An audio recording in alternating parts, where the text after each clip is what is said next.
The low-risk TAVR Partner 3 trial is a study, a randomized controlled trial, which is comparing outcomes, primary and secondary different outcomes, comparing patients who had TAVR versus SAVR, and in a population in which patients were referred initially only for surgery.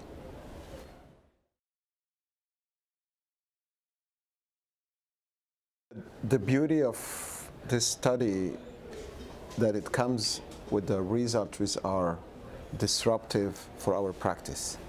It means that this study confirmed what we were believing in, with that TAVR in low-risk patients, what that means with no comorbidities, or very few comorbidities, in whom the gold standard was surgery. It showed that these patients get benefit from TAVR, and not only get benefit, the results with almost all endpoints that we have been selected to validate it were better in patients who had TAVR versus those who had SAVR. So it definitely shows that today or in the near future, many patients who are referred to be treated for aortic stenosis will get better outcomes having TAVR versus SAVR.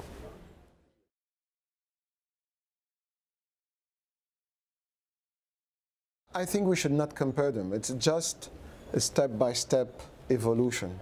So we needed to validate the place of TAVR because it's a new technology, and to compare it with what we already know how to do. So we started with high-risk patients because those patients, we knew that at that time that surgery was not giving us satisfaction. We're not giving patients the outcomes they need and why they came to see us. So we showed that it was safe, feasible, and even Partner showed that, Partner 1 showed that TAVR is better than medical therapy. And then we compared TAVR to surgery in high risk. And then we moved, once we have validated in this population, we thought and we felt with the experience growing also, that we could jump and propose this treatment to intermediate risk patients. So those patients are in whom we know that surgery can still be done, but outcomes are not as fantastic as we want them to be.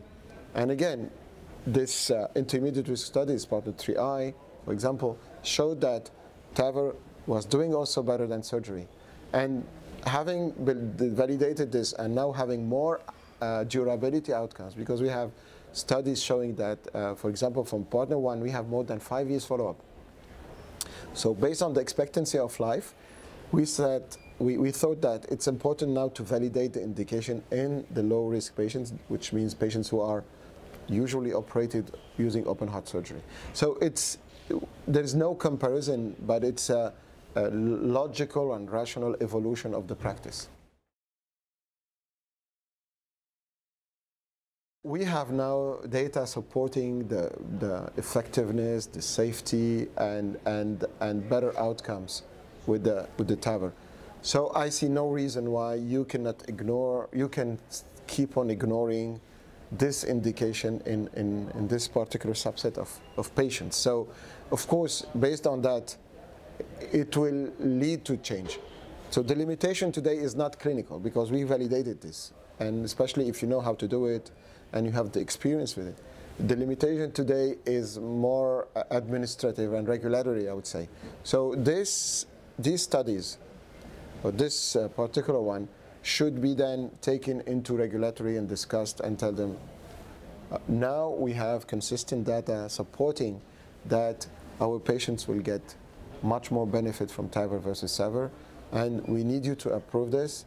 So, for example, validate the indication so doctors are not outside the frame, but also having reimbursement for their own practice, because this is also important. The patient is not paying for the device.